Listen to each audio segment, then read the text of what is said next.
Olá, sejam super bem-vindos a mais um vídeo aqui no canal Rô e as Leoas.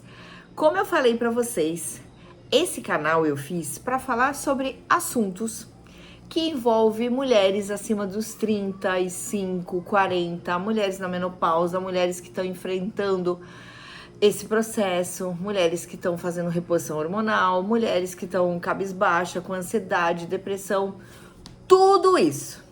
Mas antes disso, eu quero contar para vocês um pouquinho lá atrás sobre quando eu engravidei. E vocês vão ficar de boca aberta. Sabe por quê? Pois é.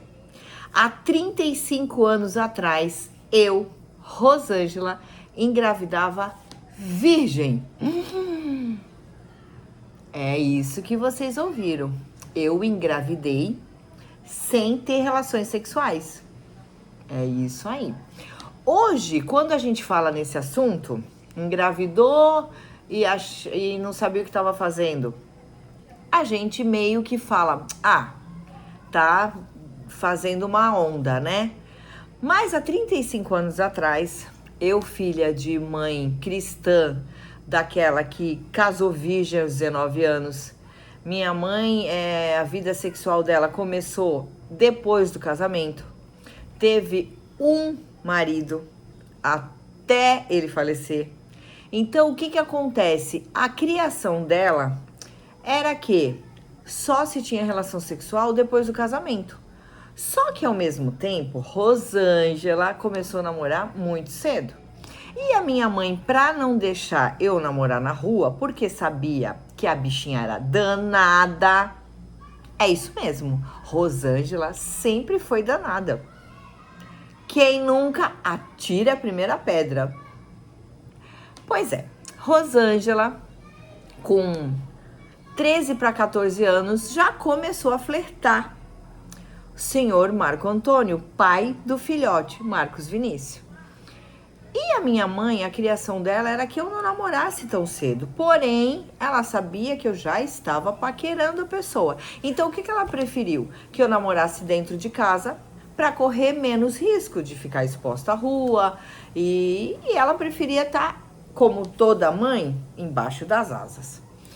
Só que tudo que era do namoro, ela falava que eu não devia deixar. Então ela falava assim, filha, beijo, não pode pôr a língua, tá? Beijinho só. Filha, não pode deixar passar a mãozinha no peitinho, mãozinha no bumbum. E lá não pode deixar tocar.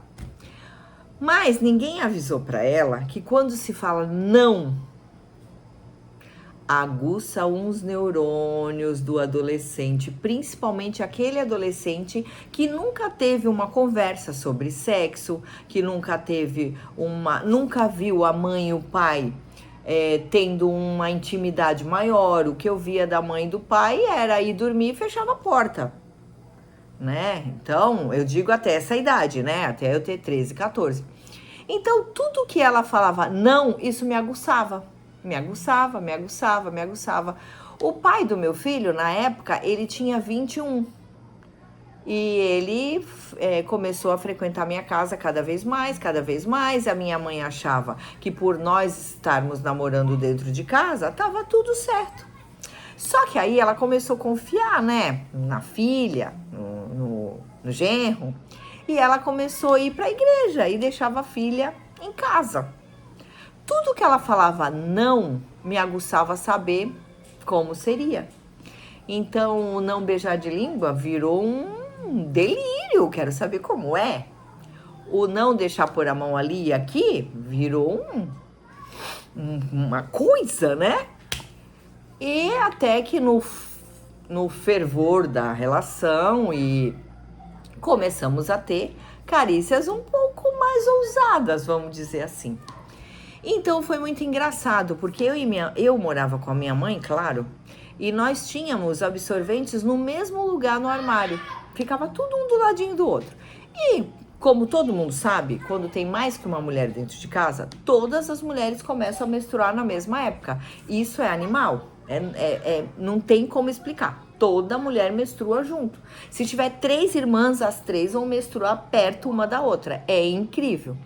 E aí ela começou a perceber que naquele mês o absorvente não saiu ali. Ela usou o dela e o da filha, ela não viu sumir do armário. Aí ela perguntou: filha, o que acontece que você não usou o absorvente? Eu, naturalmente, com a maior simplicidade, infantilidade do mundo, eu falei: não me desceu ainda?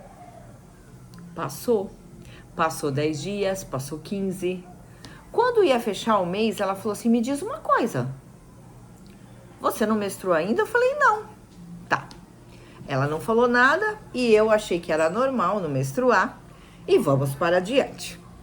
Chegou no outro mês, ela falou assim: filha, eu vou ter que levar você ao médico. Eu, por quê? Eu não tô doente?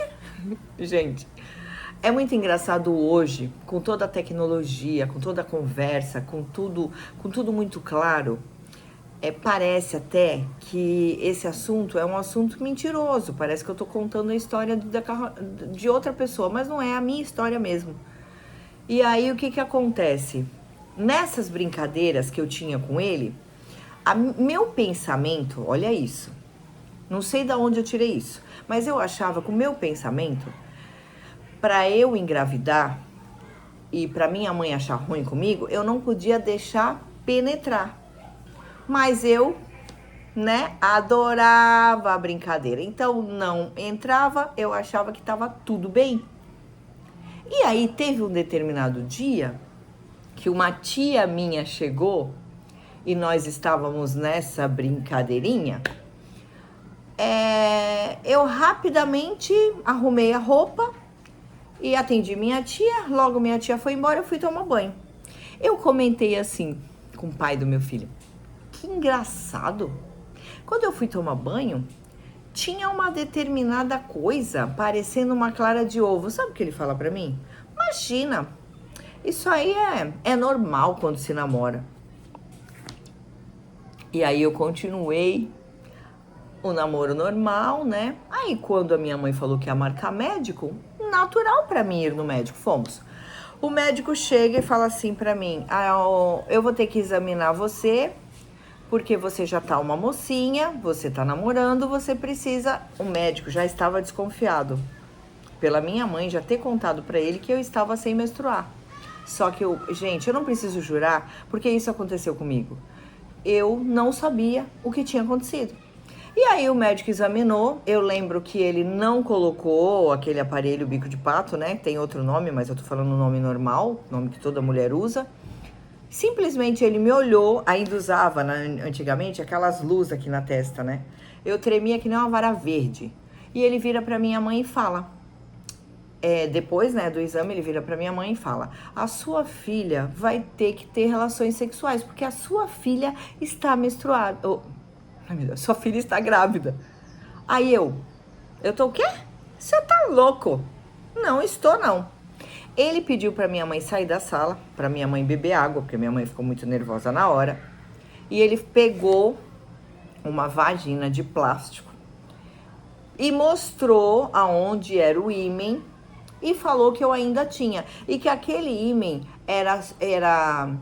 tinha que perder, porque é ali que era onde entrava o bichinho pra fazer o neném. Aí eu falei pra ele, assim mesmo, ele falou comigo, tá, o bichinho que fazia o neném. Aí eu falei pra ele assim: tá, mas como que esse bichinho entrou se o meu negócio ainda tá aí? Aí ele falou assim: porque aqui fora é como se fosse uma peneira. E os bichinhos, eles entram por essa peneira e ele mostrou todo o caminho que o bichinho podia ter feito. Gente, na hora... eu não sabia se eu me enterrava embaixo da mesa dele, se eu pedia perdão pra minha mãe, se eu falava que o médico tava louco, se eu batia no meu ex-marido. Eu não sei o que me passou na cabeça.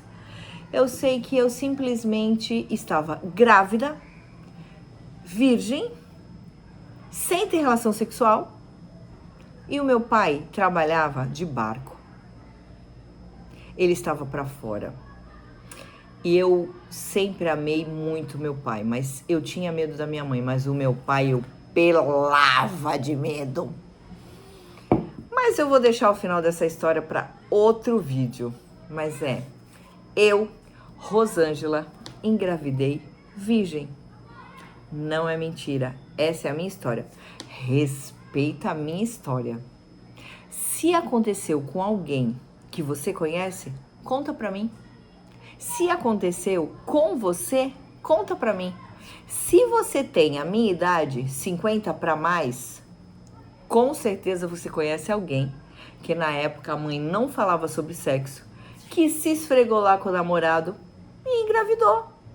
E, gente, cá pra nós, coisa mais gostosa que tem é esfregar com o namorado.